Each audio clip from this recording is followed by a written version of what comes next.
Dalam hadis Rasulullah SAW juga telah menyifatkan kuda ni adalah salah satu aktiviti yang disebut paling bagus untuk pembentukan anak-anak khususnya.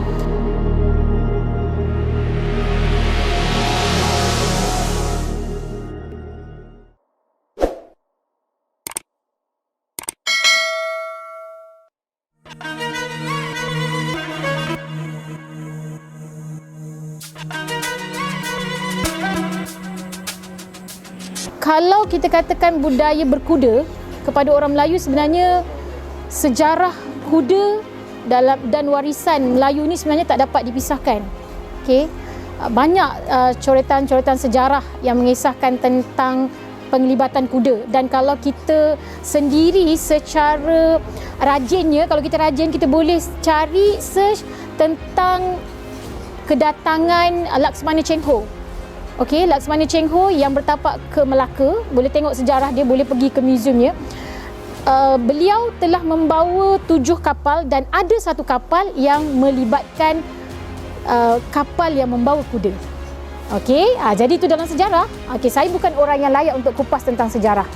Mungkin pada waktu itu sejarah itu tertinggal atau dia tertanam atau mungkin sengaja tak disebarkan. Okey. Kalau dikaitkan lagi tentang budaya Melayu dan juga orang Melayu, khususnya orang Islam, dengan kuda, ianya mustahil. Kerana dalam hadis Rasulullah SAW juga telah menyifatkan kuda ni adalah salah satu aktiviti yang disebut paling bagus untuk pembentukan anak-anak khususnya. Dan mungkinlah bagi saya, kalau saya sebut, bagi saya mungkin saya sendiri pun baru 10 tahun dalam dunia kuda, jadi mungkin informasi-informasi itu tidak sampai kepada masyarakat Melayu kita, terutama orang Islam kita, kerana dikaitkan kuda ni mahal. Kuda ni dikaitkan dengan judi.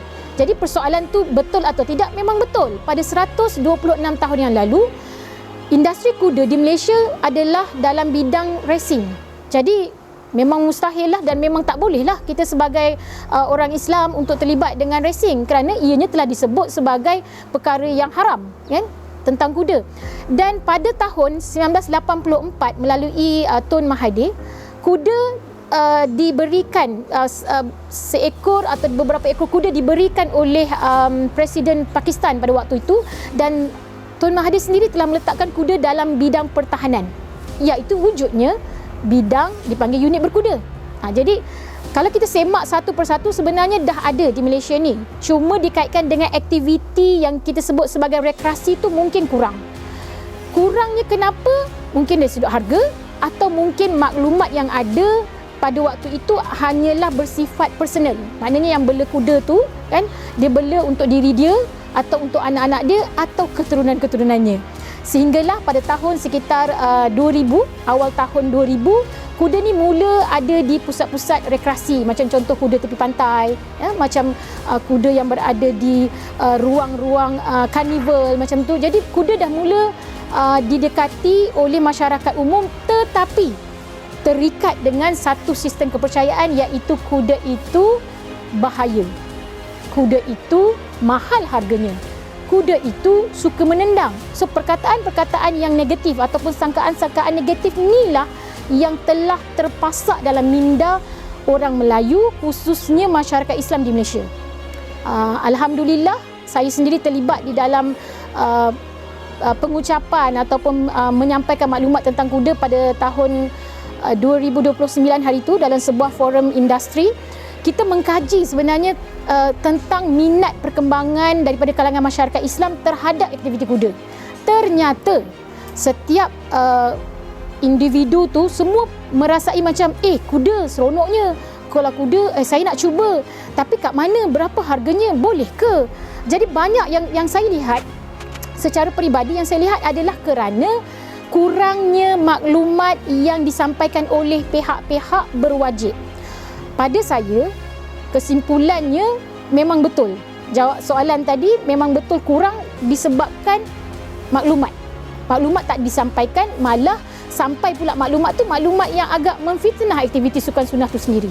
Kalau perlu saya sebut, kita tak pernah terlambat sebenarnya. Kita tidak pernah terlambat, dan bila sampai masanya itulah yang terbaik yang diizinkan oleh Allah SWT. Cuma tinggal lagi bila kita sebagai player ataupun kita sebagai individu yang berada dalam dunia kuda, apabila kita sebut we talk about horses, dia melibatkan beberapa agensi-agensi besar di dalam Malaysia, khususnya yang melibatkan kebajikan haiwan. Okey.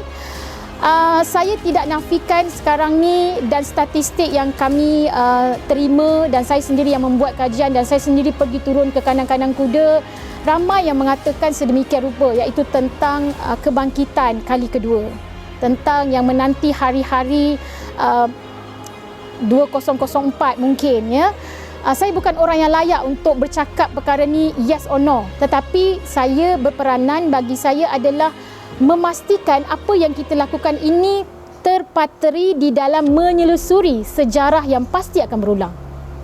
Tinggal lagi bagaimana kita kena kuatkan urusan kita, pergantungan kita dengan Allah SWT, dan juga perlunya ada panduan yang tepat untuk kita menjalankan aktiviti dan juga untuk kita berperanan kepada masyarakat. Dan macam mana saya sebut awal-awal hari itu, dan saya sering ulang kali, Rasulullah spend time with the horse. Jadi Rasulullah ada masa dengan kuda, kita pun kena ada masa dengan kuda. Tak boleh sebulan sekali, 2 bulan sekali.